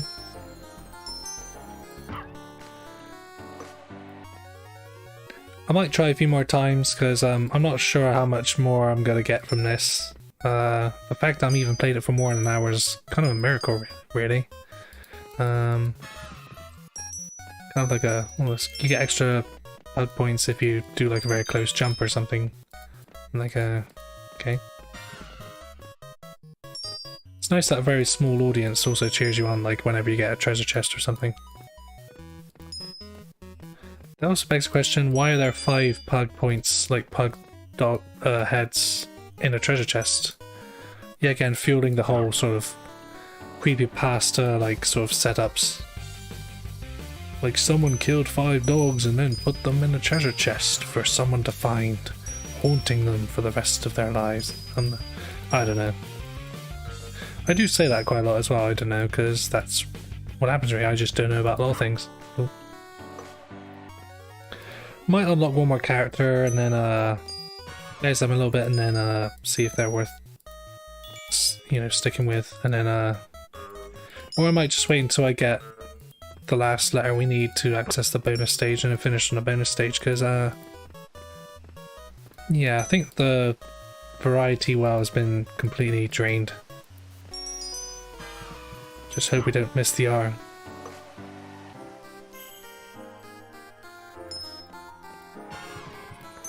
Insanity is doing the same thing over and over again and expecting different results, and that's, I think, what I'm doing right now. I'm going a little bit insane. As I was saying earlier, it's great if it's just intentionally made to, you know, drive you mad, but not many games are made intentionally to do that. I mean, I keep hearing things like Eternal Darkness is one of those games that's supposed to fuck you with your mind, and with all these weird like sort of changes in the game and such, but I haven't played it. It's a GameCube game I don't think has seen a release outside of GameCube as well, so maybe there's a Wii or a Switch port or something, but I haven't seen it. I haven't really bothered trying to see it. So, Paper Mario though is finally getting has finally got a port outside of GameCube. It's like they knew that it was such in high demand and people just want a Paper Mario game that actually plays like a Paper Mario game. Because I played Paper Mario a few times. I played first one on Nintendo 64 by the Wii. That was fun. Super Paper Mario was a lot of fun too. I like the story, how smooth it was, the graphics, the music. And even like the more straightforward, like sort of 2D side-scrolling gameplay, I liked it quite a bit. Then I played Sticker Star, and that was not great because I don't like how, you know, your combat revolves around what stickers you have. Like, you use the stickers to select your moves, and if you don't have stickers, you can't do anything. that was a pretty weird decision to make. Oh, yikes! That also caught me off guard once again. So yeah, I still have the game, but I'm probably won't play it anytime soon because I think Sticker was flawed compared to some of the other installments.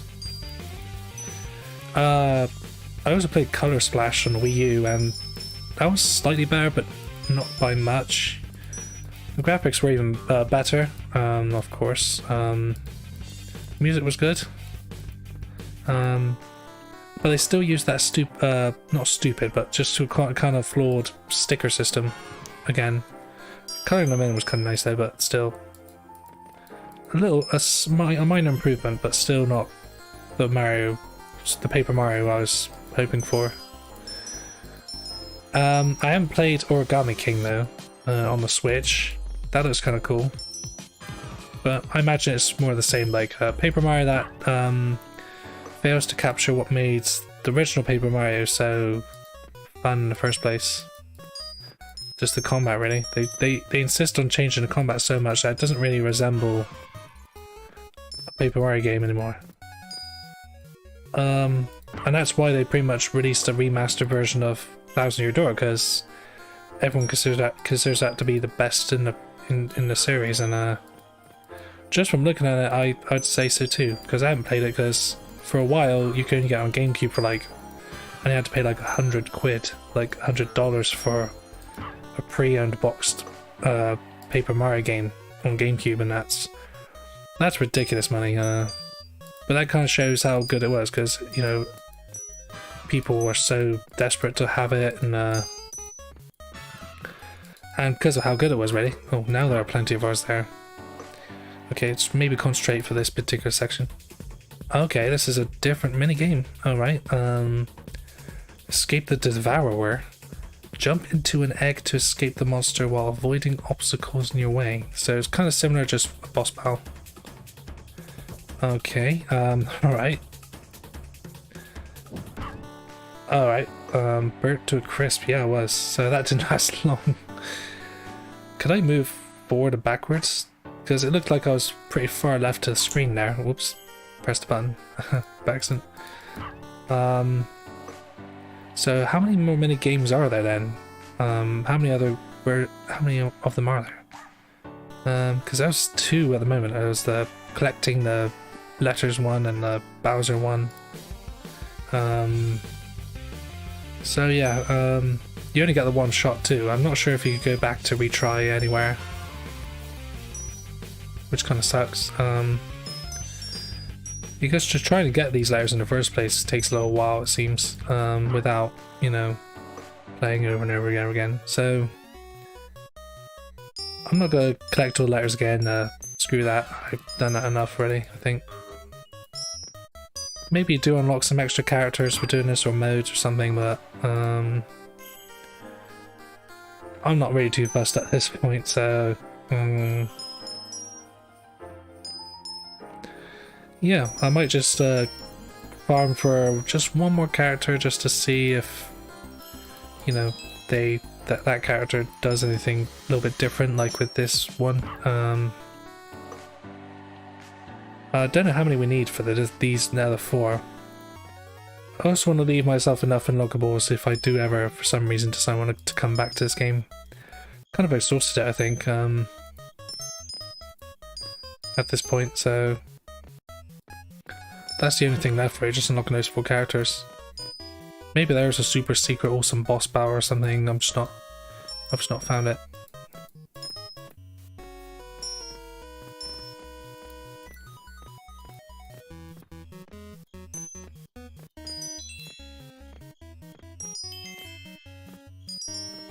Silent mode once again. I don't even know what to say about this. Right, there's not much to work with content-wise, to talk about, or something to bring up. I guess I could just bring up random shit. That's kind of what I've been doing so far.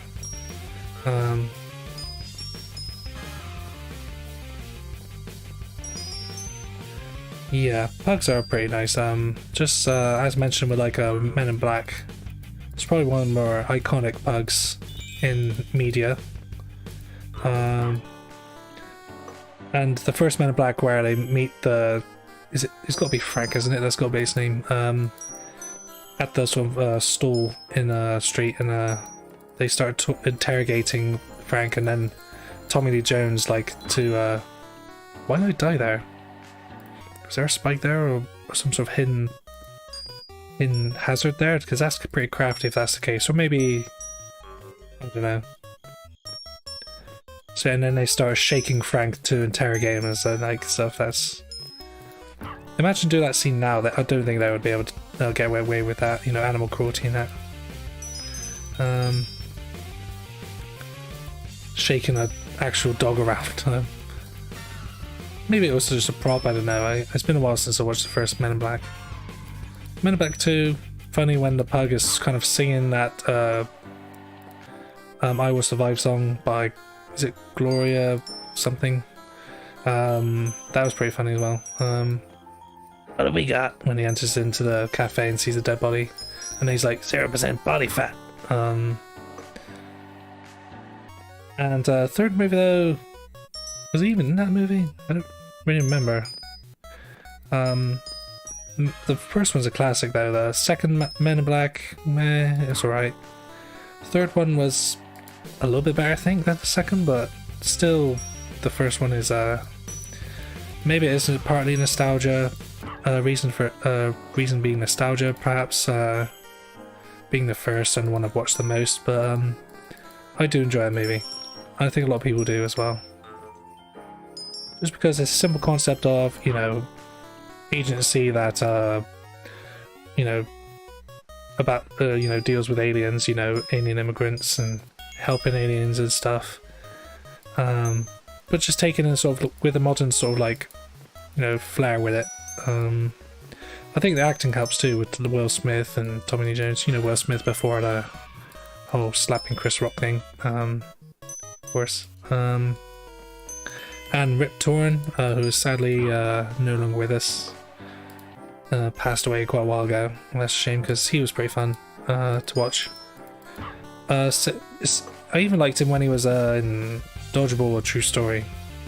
Was that what it was called? The subtitle was Dodgeball: The Untold Story or something, with Rip Torn as the coach guy. His young version played by Hank Azaria, who voices Mo Sislak and many other Simpsons characters, including the infamous Apu, who has been removed from The Simpsons because of casting reasons. Like Hank Azaria decided to step down, and you know, some would consider him to be a negative racist stereotype of Indian people. But I don't really want to cover that kind of topic really. But yeah, Rip Torn, who else was in Dodgeball? Vince Vaughn as like the main protagonist. Ben Stiller was the antagonist, and Justin Long, who else? I'm trying to remember.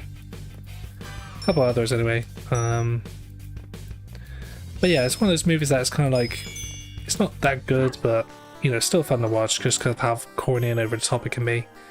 Especially with like Ben Stiller's character being the obvious bad guy, all smug and shit. Yeah, just making Dodgeball like a sort of American football level sport on TV, very laughable. But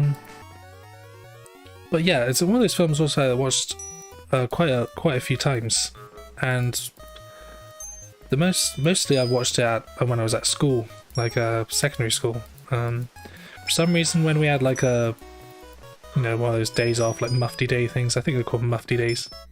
Muff. Oh, that distracted me. Damn it. Yeah, Mufti Days. You know, like where on one Friday every few weeks, you get like a day where you could just wear your own clothes and not your school uniform, and then just watch movies and play video games and stuff and that kind of thing. I had that in primary school as well. Anyway, for some reason, quite a few of the Mufti Days during our media studies lessons, we would watch Dodgeball. And I'd say most of the time we just watched Dodgeball for some reason. maybe it's because that's all they had to watch. I also remember at school during our religious education, our RE lessons, there was one in particular where we watched Stigmata, the movie about a woman who starts seeing things and then she gets these little bleeding marks in her hands, like the stigmata of Jesus Christ and that. And oh cool, there's a beast hound, not a beagle. Okay, I got that wrong earlier. Let's see what this dog can do. A bit slow. It's doesn't jump very high either, so yeah, so what's this character's gimmick? I'm not sure. Maybe that is just it. Maybe it's just because the hound is slower.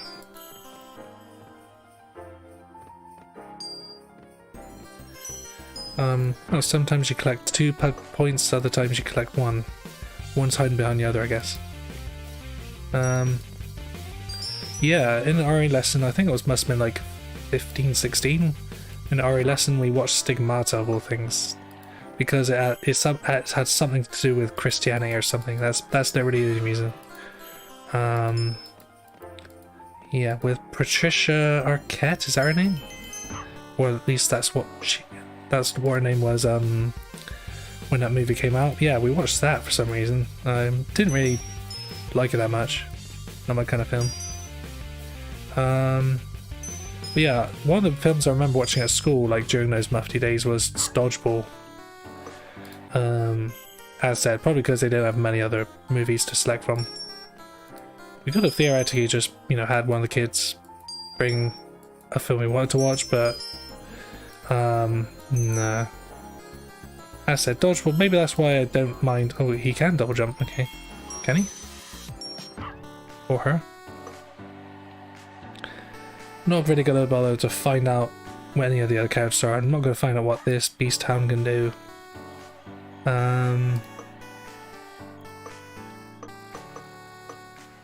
Yeah, I think I'm gonna, I think I'm exhausted this game really. There's not much else to do. This game's pretty repetitive. I kind of wonder why I even picked this one in the first place. There's not much else, This is definitely kind of game you only play on a stream if they're for maybe like an hour and a half, and I think I've done that. Oh, I've got T and E R, but nah. I'm not gonna find out what they do. I'm just gonna look up maybe and just forget about it straight away. But yeah, I'm probably gonna just go now watch Dodgeball. Now it's on my mind. No, I'm just joking, I'm not gonna do that. But that said, it's a movie that I think I've liked because I watched it so many times as a kid, and maybe it's just nostalgia perhaps. So alright, I also need the extra time to prepare a couple of things for the weekend because I'm doing something on the weekend, so yeah, so between here and between tonight and well, here for me it's tonight, it's probably a different time as you're watching this. Yeah, we'll be thinking about what to play next. Well, I'm gonna stick with Pokemon on Tuesdays, assuming I have Tuesdays off. Still, that's what I usually have at the moment. Wednesday, I'm not sure which I'm going to play. I'm going to put a poll up and, see which you pick, and if for some reason there's no votes at all on that, I'm just going to pick the one I want to play the most. But if there's someone who if any of you prefer to play something else, I've got 4 games in mind. I'm just going to put a poll up and see what comes up after, vote until maybe Monday or Tuesday. Then make a decision based on votes, or if it's tied or anything like that, I'm just gonna pick the one I like most. So I'll do the same for the game to play on Thursday. I've got a couple ideas. I'll put another poll up as well, just to give at least some people a couple people here and there the chance to vote for themselves. So I'll be playing a game that people will more likely want to watch than just the stuff I want to. So I'll be doing that as well for the Thursday as a one-off episode maybe. So Not like this is a series or anything. Well, it kind of is. It's a live streaming series, or live streaming phase, as it were. I do tend to go through phases when it comes to YouTube content, so thinking about doing more YTPs as well. I've got a couple ideas of those as well, so some pretty based on dated, some dated sources, but gonna do it because I do like doing those kind of videos as well. So yeah, I usually do like 3-hour streams and that, but with this I'm gonna cut it short, I think. So not much else to do with this game really. I can quit, yeah. Oh good, I was worried that pressing quit would just close the screen, but it didn't. That's good. Alright, so that's pretty much that. So thanks to those who watched the video, and yeah, next week something a bit different. So yeah, I won't be playing this for the rest of this lifetime, so yeah. Cool, that's that. Thanks and bye.